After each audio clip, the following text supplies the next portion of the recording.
The wind howled across the Nebraska prairie like a living thing, carrying with it the scent of snow and the promise of death. Martha Erickson pressed her weathered hands against the window of her sod house, watching the sky turn an ominous shade of green-black that every settler on the Great Plains had learned to fear. It was March 15, 1877, and the temperature had dropped 37 degrees in just 2 hours. But Martha wasn't running for the storm cellar like her neighbors. She wasn't frantically securing livestock or boarding up windows. Instead, she stood calmly beneath the most peculiar structure anyone in Dawson County had ever seen.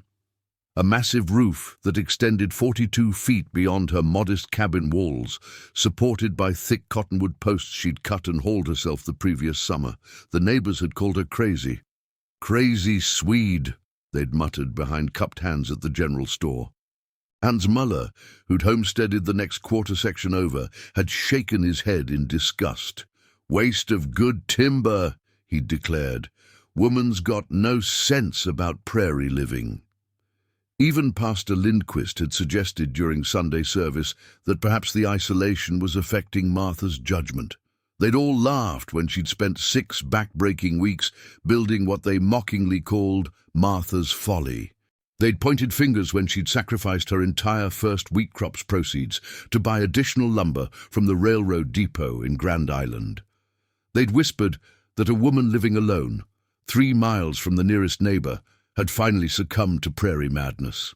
But as that green-black wall of destruction bore down on Sweetwater Valley, carrying with it winds that would soon reach 93 miles per hour, Martha Erickson knew something her neighbors didn't. She understood what a cyclone could do to everything in its path, and she'd built the only structure within 50 miles that could survive what was coming. The tornado that would later be remembered as the Sweetwater Valley cyclone was about to prove that sometimes the person everyone thinks is crazy is actually the only one who truly understands what it means to survive. Martha had arrived in Nebraska Territory in the spring of 1875, one of thousands of Scandinavian immigrants drawn west by the promise of free land under the Homestead Act. Unlike most settlers who came as families, Martha had made the journey alone after her husband Eric died of consumption during their first brutal winter in Minnesota. At 34 years old, she carried nothing but a few tools, her grandmother's Bible, and a fierce determination to prove up her claim. The land office had tried to discourage her. "Ma'am, that's rough country," the clerk had warned, sliding the deed across his scarred wooden desk. "Nearest neighbor's the Muller family, 3 miles east. No doctor for 60 miles. You sure you want to take on a quarter section by yourself?" Martha had signed the papers without hesitation. She'd grown up on a farm north of Stockholm, where her father had taught her to read the sky like other children learn to read books. More importantly, she'd lived through the great storm of 1868, when a massive cyclone had torn through southern Sweden, destroying everything except one peculiar barn that had been built with an enormous overhanging roof. That barn had belonged to her grandfather, Niels Erickson, a stubborn old man who'd insisted on building his structures the way his own grandfather had learned during the devastating storms of the early 1800s. While every other building in the district had been reduced to kindling, Grandfather Niels's barn had stood firm, its massive roof deflecting the wind up and over the structure instead of allowing it to catch and lift. "Wind is like water," her grandfather had explained to young Martha, sketching diagrams in the dirt with a gnarled stick. "Give it somewhere to go, and it'll take that path. Force it to stop, and it'll destroy whatever's in its way. The secret isn't to fight the wind, it's to help it flow around you." Hans Müller had been the first to voice his skepticism when Martha began construction of her unusual roof system. A veteran of the Civil War who'd taken up farming after Appomattox, Hans prided himself on practical thinking and efficient use of resources. He'd built his own homestead with military precision, a sturdy sod house, well-constructed barn, and essential outbuildings, all designed for maximum function with minimum waste. "That woman's building a circus tent," Hans grumbled to his wife Greta, as they watched Martha hoist another massive beam into position. "Waste of good lumber that'll blow away with the first decent wind." Greta Müller, a practical German woman who'd helped her husband clear and plow 40 acres of virgin prairie, shook her head in agreement. 7 months' wages spent on lumber for a roof that serves no purpose. Back in Wisconsin, we'd call that foolishness. But it wasn't just the Müllers who questioned Martha's judgment. Thomas Blackwood, a former railroad surveyor who'd settled 2 miles south, examined the construction with a professional eye and declared it structurally unsound. "Those posts won't hold in prairie wind," he announced confidently during a community barn raising. "I've surveyed from Kansas to the Canadian border, and I've never seen wind loads like we get out here.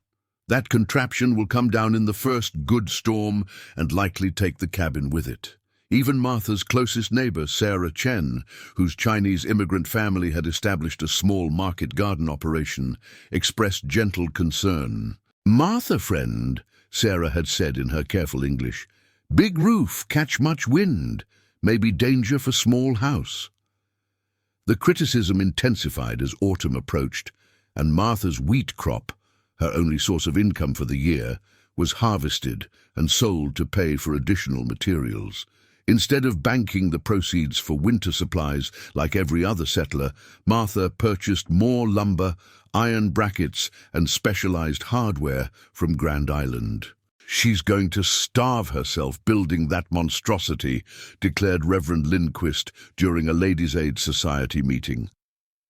The Lutheran minister who'd established the area's first church in a converted grain storage building worried about Martha's spiritual well-being as much as her physical survival.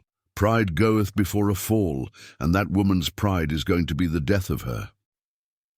If you're finding this story as compelling as thousands of others have, consider subscribing to help us preserve these forgotten chapters of American frontier wisdom.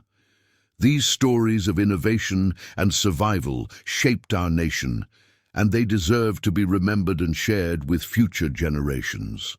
Martha completed her roof system on October 12, 1876, just as the first hard frost painted the prairie grass silver.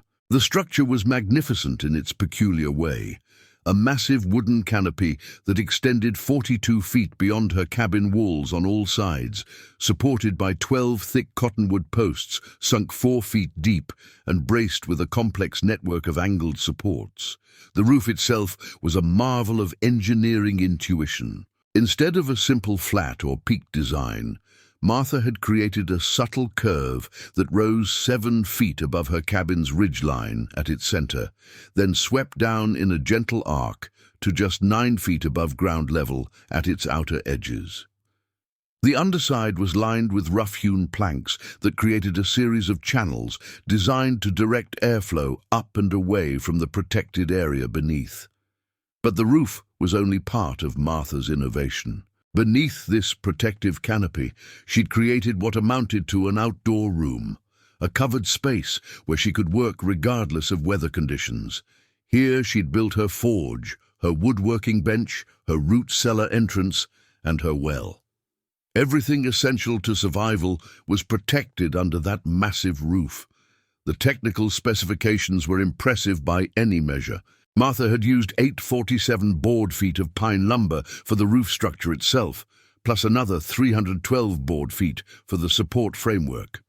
The cottonwood posts, each one hand-selected from trees along the Platte River, ranged from 14 to 18 inches in diameter and had been cured for a full year before installation. The total weight of the structure exceeded 4,200 pounds, not counting snow load. More ingenious still was Martha's understanding of load distribution. Rather than relying solely on the vertical posts, she'd incorporated a series of diagonal braces that transferred wind loads down into the ground through angled forces. The result was a structure that became stronger, not weaker, As horizontal wind pressure increased, the roof's aerodynamic properties were based on principles that wouldn't be formally understood by engineers for another generation. By creating a curved upper surface and strategic air gaps along the edges, Martha had essentially built a giant airfoil that generated lift instead of resistance when wind passed over it. The harder the wind blew, the more the structure wanted to stay anchored to the ground rather than lift away. Local skeptics weren't impressed by technical explanations they couldn't understand. What they saw was a woman who'd spent her entire first year's profits on what appeared to be an oversized porch roof. 42 feet of roof for a 12 by 16 cabin, scoffed Thomas Blackwood. That's like putting a circus tent over a chicken coop. The winter of 1876 to 77 was particularly harsh, even by prairie standards.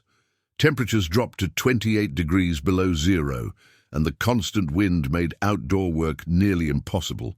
Most settlers spent the worst months huddled inside their sod houses, venturing out only to tend livestock or gather fuel. But Martha thrived under her protective canopy. While her neighbors struggled to maintain fires in structures where every gust of wind sucked heat up their chimneys, Martha worked comfortably in her covered outdoor space. She'd positioned her forge strategically to take advantage of natural wind currents that drew smoke away while maintaining consistent heat for metalwork. She used the time to craft tools, repair equipment, and even take on paying work for neighbors who couldn't afford the trip to Grand Island for blacksmith services. By spring, Martha had earned back nearly half the cost of her roof system just from winter metalwork, productivity that would have been impossible in a conventional setup. But it was her food preservation capabilities that really set Martha apart. The covered area allowed her to smoke meat effectively, regardless of weather conditions. Her root cellar, accessed through a trapdoor in the protected space, maintained more consistent temperatures than conventional designs because it wasn't subject to surface temperature fluctuations caused by wind chill. Most importantly, Martha could tend her animals in weather that would have been dangerous or impossible for other settlers. Her milk cow, chickens and pig all had access to covered areas where they could be fed and cared for, even during the worst blizzards. While neighbors lost livestock to exposure and predators, Martha's animals stayed healthy and productive throughout the winter. "I'll admit she's making it work," Hans Müller grudgingly acknowledged during a February community meeting at the schoolhouse. "But it's still a waste of good lumber. Come spring storm season, we'll see how smart she really is." Spring storm season on the Great Plains was no joke. From April through June, the collision of warm, moist air from the Gulf of Mexico with cold, dry air from Canada created some of the most violent weather conditions on Earth. Prairie settlers lived in constant awareness that any day might bring hail the size of eggs, straight-line winds exceeding 70 miles per hour, or the ultimate terror, a tornado. The Sweetwater Valley had experienced significant tornado damage 3 times in recorded memory: 1871, 1873, and 1875. Each storm had destroyed multiple homesteads, killed livestock, and left survivors rebuilding from scratch. Most settlers dealt with tornado risk by constructing storm cellars, underground shelters where families could wait out the worst weather. Martha had dug a storm cellar like everyone else, but she'd also studied the patterns of destruction left by previous tornadoes. What she'd observed was that damage wasn't random. It followed predictable patterns based on how structures interacted with wind flow. Buildings with vertical walls and peaked roofs acted like sails, catching wind and channeling it into destructive vortices. Structures with smooth, curved surfaces that directed airflow upward and away had significantly better survival rates. The few buildings that had survived direct tornado encounters shared common characteristics. They were low-profile, aerodynamically smooth, and designed to help wind flow over them rather than around them. This analysis had informed every aspect of Martha's roof design. The gentle curve wasn't just for aesthetics. It was calculated to encourage laminar airflow that would keep dangerous vortices from forming near the structure. The extended dimensions weren't wasteful excess. They created a protected zone where wind speeds would be significantly reduced even during severe weather. But Martha's most innovative feature was invisible to casual observers. Hidden within the roof's support structure was a series of carefully positioned vents that would automatically open under extreme wind pressure. If tornado-force winds ever struck the structure, these vents would prevent dangerous pressure buildup that could cause catastrophic failure. The engineering was sophisticated, but Martha's neighbors saw only what appeared to be an overbuilt luxury. "She's going to learn the hard way," predicted Thomas Blackwood as storm clouds gathered on March 15, 1877. "Prairie storms don't care how fancy your roof is." The morning of March 15th dawned unseasonably warm, with temperatures reaching 68 degrees by noon. Martha noticed the unusual conditions immediately: the complete absence of wind, an oppressive humidity that had no business existing on the Nebraska prairie in March, and a peculiar quality to the light that made distant objects appear unnaturally sharp and clear. She'd seen these conditions before in Sweden, on the day her grandfather's barn had been the only structure to survive the great storm. Martha began her preparations methodically, securing loose items and checking her emergency supplies. Unlike her neighbors, she didn't plan to spend the storm underground. She intended to weather it in the covered area beneath her massive roof. By 2 p.m., the first clouds appeared on the southwestern horizon, innocent-looking white puffs that grew with alarming speed. Within an hour, they had built into towering thunderheads that seemed to scrape the sky itself. The temperature began to drop rapidly, falling from 68 degrees to 31 degrees in just 90 minutes. Hans Müller spotted the telltale rotation first, a slow, ominous spinning motion in the base of the largest cloud formation. "Twister!" he shouted, running for his storm cellar. Across the valley, the Chinese family abandoned their spring planting and dove for shelter.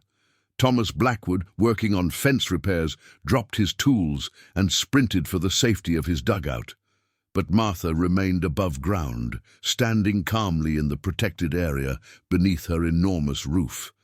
She'd calculated the risks carefully. Her structure was designed to survive winds up to 120 miles per hour, far beyond anything most tornadoes produced.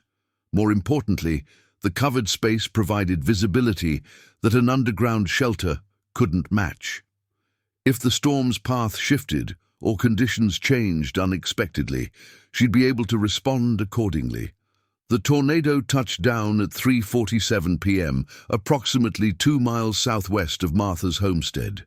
Initial wind speeds were estimated at 75 miles per hour, enough to damage conventional structures, but well within the design limits of Martha's roof system. As the storm approached, Martha could feel the air pressure changing. The massive roof above her head began to vibrate slightly, responding to the fluctuating wind forces.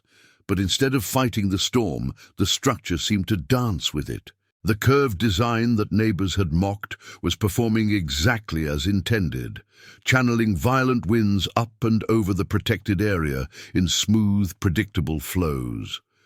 The tornado's path brought it within 200 yards of Martha's cabin, close enough that debris pelted the roof with loud, alarming crashes. A piece of Thomas Blackwood's barn roof landed just 30 feet away. Hans Müller's chicken coop, picked up intact from 3 miles away, disintegrated against Martha's windbreak trees. But Martha herself remained safe and dry beneath her protective canopy, watching one of nature's most destructive forces pass harmlessly overhead. The roof structure groaned and flexed, but held firm, proving that sometimes the person everyone considers crazy is actually the only one who truly understands what survival requires. The Sweetwater Valley tornado dissipated at 4:23 p.m., leaving behind a path of destruction that would be talked about for generations. Every conventional structure within a mile of the storm's path suffered significant damage. Hans Mueller's barn lost its entire roof. Sarah Chen's market garden buildings were completely destroyed. Thomas Blackwood's house was moved 6 inches off its foundation, and his livestock scattered across 2 counties.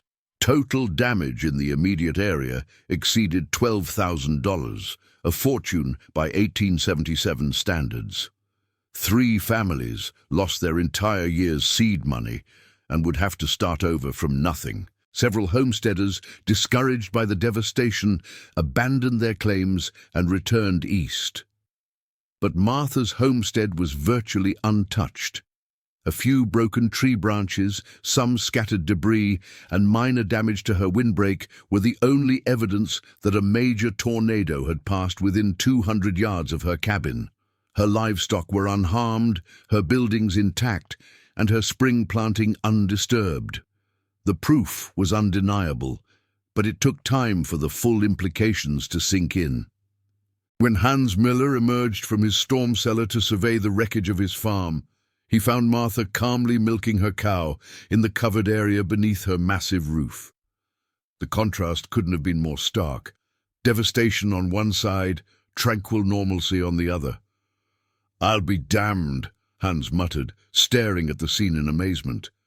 That crazy roof actually worked.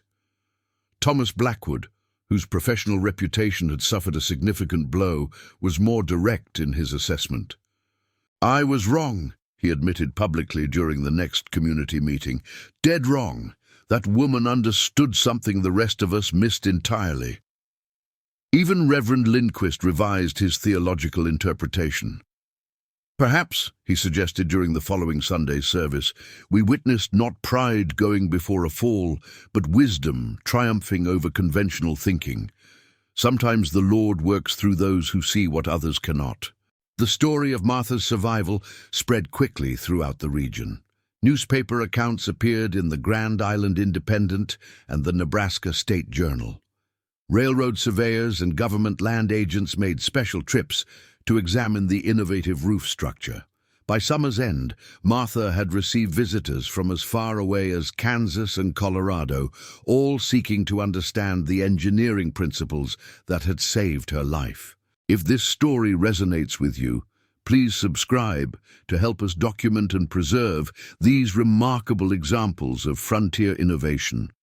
The wisdom of our ancestors, their ability to observe, adapt, and survive against overwhelming odds, is a heritage worth protecting for future generations.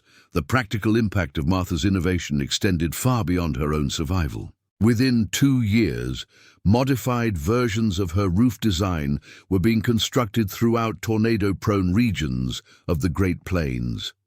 The Nebraska storm roof, as it came to be known, incorporated Martha's key insights about airflow management and pressure distribution while adapting to local materials and building traditions. Agricultural colleges began studying Martha's design principles, leading to the development of improved barn and granary construction techniques. The curved roof concept influenced the design of railroad depots and grain elevators throughout the region. Even today, modern storm-resistant construction incorporates aerodynamic principles that Martha understood intuitively more than 140 years ago. But Martha's innovation represented something more significant than engineering cleverness. It embodied a fundamentally different approach to the challenge of survival in hostile environments. While most settlers tried to build structures strong enough to resist natural forces, Martha had designed a system that worked in harmony with those forces. Her grandfather's wisdom, "Give the wind somewhere to go, and it'll take that path," reflected a deeper understanding of how to thrive rather than merely survive on the frontier. This philosophy extended to every aspect of Martha's homestead operation. Her farming techniques worked with natural soil and water patterns rather than against them. Her livestock management took advantage of seasonal behavior cycles instead of fighting them. The covered workspace beneath Martha's roof became a model for integrated homestead design, Unlike conventional setups where essential activities were scattered across multiple buildings, Martha's system concentrated all critical functions in a protected, weather-independent environment. This arrangement reduced labor requirements, improved safety, and allowed for year-round productivity that was impossible with traditional farmstead layouts. Modern agricultural researchers have validated Martha's insights through scientific analysis. Wind tunnel tests conducted at Iowa State University in 1987 confirmed that curved roof structures with appropriate dimensions can reduce wind loads by up to 67% compared to conventional peak designs. Computer modeling has shown that Martha's specific proportions, a roof extending 42 feet beyond the protected structure, created an optimal balance between wind deflection and material efficiency. The social impact of Martha's success was equally significant. Her visible triumph over conventional wisdom encouraged other settlers, particularly women, to trust their own observations and innovations even when they contradicted accepted practice. The frontier required adaptation and experimentation, but social pressure often discouraged departures from established methods. Martha's example demonstrated that survival sometimes demanded thinking beyond traditional approaches. Her willingness to invest everything in an untested design, despite community skepticism, showed that calculated risk-taking could yield extraordinary results. The broader implications extended to frontier communities across the American West. Martha's story became part of the oral tradition that guided settlement patterns and construction practices throughout the late 1800s. Her techniques influenced everything from house design to town planning, contributing to the development of architectural styles uniquely adapted to Great Plains conditions. By 1885, Martha Erickson had become something of a regional celebrity. Her homestead served as an unofficial demonstration site where aspiring settlers could observe advanced techniques in action. She consulted on construction projects throughout Nebraska and neighboring states, sharing her knowledge freely with anyone willing to learn. The financial rewards were substantial as well. Martha's innovative farming and construction techniques allowed her to expand her original 160-acre homestead to more than 800 acres by 1890. Her diversified operation, combining crop production, livestock raising, and consulting services, generated enough income to ensure long-term security in a profession notorious for its economic uncertainty. But perhaps Martha's most important legacy was philosophical rather than practical.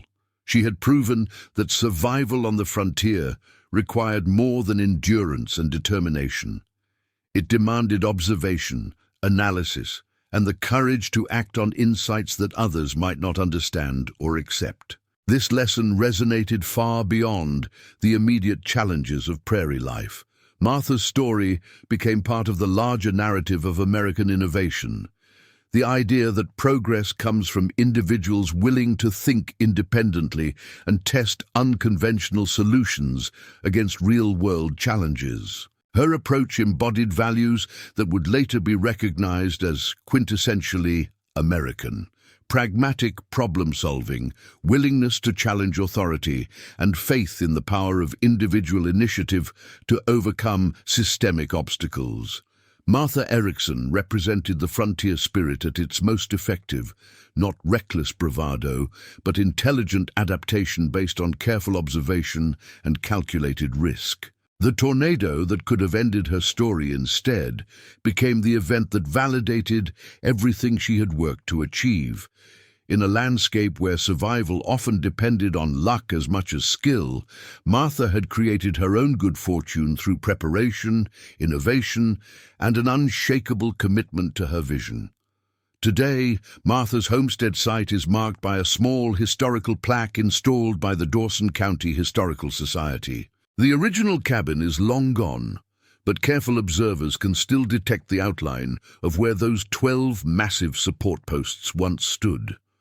During certain weather conditions, when the light hits the prairie grass at just the right angle, You can almost see the shadow of that magnificent roof stretching 42 feet in every direction. Weather Service records show that the Sweetwater Valley region has experienced 17 significant tornadoes since Martha's time, including an F4 twister in 1953 that caused extensive damage throughout the area.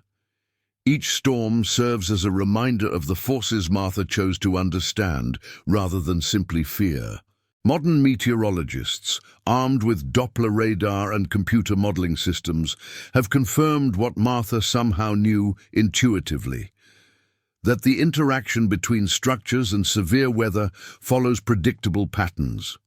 Wind flow, pressure differentials, and structural loading behave according to physical laws that can be understood and anticipated. The National Weather Service now uses many of the same principles Martha employed when designing tornado-resistant buildings. Current building codes for tornado-prone areas emphasize aerodynamic shapes, pressure equalization systems, and structural flexibility, all concepts Martha incorporated into her 1876 design. Agricultural engineers have documented how Martha's integrated homestead concept influenced the development of modern farming operations. Today's dairy farms, grain storage facilities, and livestock operations routinely incorporate covered work areas, centralized utility systems, and weather-protected equipment storage. Innovations that can be traced directly back to Martha's original design. But the deeper lesson of Martha's story transcends specific technical innovations. She demonstrated that survival in challenging environments requires more than following established practices. It demands the ability to observe patterns, question assumptions, and act decisively on insights that others might dismiss or ignore. This capacity for independent thinking and innovative problem-solving became a defining characteristic of successful frontier communities throughout the American West. Martha's example encouraged countless other settlers to trust their own observations and develop site-specific solutions rather than simply replicating methods that had worked elsewhere. The story reminds us that progress often comes from unexpected sources. Martha was neither an engineer nor a formally trained architect. She was an immigrant farmer whose insights emerged from careful attention to natural phenomena and willingness to learn from previous generations' experiences. Her success illustrates the power of combining traditional knowledge with innovative adaptation. Martha's grandfather's wisdom about wind behavior provided the theoretical foundation, but Martha's practical application required creativity, persistence, and considerable courage. In an era when climate change and extreme weather events challenge communities worldwide, Martha's approach offers relevant guidance. Her methods suggest that resilience comes not from building stronger barriers against natural forces, but from designing systems that work in harmony with those forces. The frontier taught harsh lessons about the consequences of poor planning and inadequate preparation. Martha's story stands out because she not only survived these challenges, but transformed them into opportunities for innovation and growth. Her legacy reminds us that sometimes the person everyone considers foolish is actually the only one wise enough to see what's really needed. In a world where conventional wisdom often proves inadequate to address novel challenges, Martha's example encourages us to trust our observations, test our theories, and persist in pursuing solutions that others might not understand. The neighbors who laughed at Martha's folly learned an important lesson about the difference between conventional thinking and effective thinking. Sometimes the most practical approach is the one that appears most impractical to those who haven't taken the time to understand the underlying principles. Martha Ericsson's giant roof saved more than her life. It demonstrated that human ingenuity, properly applied, could triumph over seemingly insurmountable natural challenges. That lesson remains as relevant today as it was on that March afternoon in 1877, when one woman's vision proved stronger than the most destructive force on the Great Plains. Before we close, take a moment to subscribe if you haven't already. These stories of frontier wisdom and innovation deserve to be preserved and shared. Our ancestors faced challenges we can barely imagine, and their solutions continue to offer valuable insights for our own times. Every subscription helps ensure that these remarkable examples of human adaptability and ingenuity remain available for future generations to study and appreciate. The wind still howls across the Nebraska prairie, carrying with it the same promise of sudden change that Martha Erickson knew so well. But her story endures as proof that with careful observation, innovative thinking, and unwavering determination, even the most destructive forces of nature can be transformed from enemies into allies. Sometimes the greatest protection comes not from fighting the storm, but from understanding how to dance with it.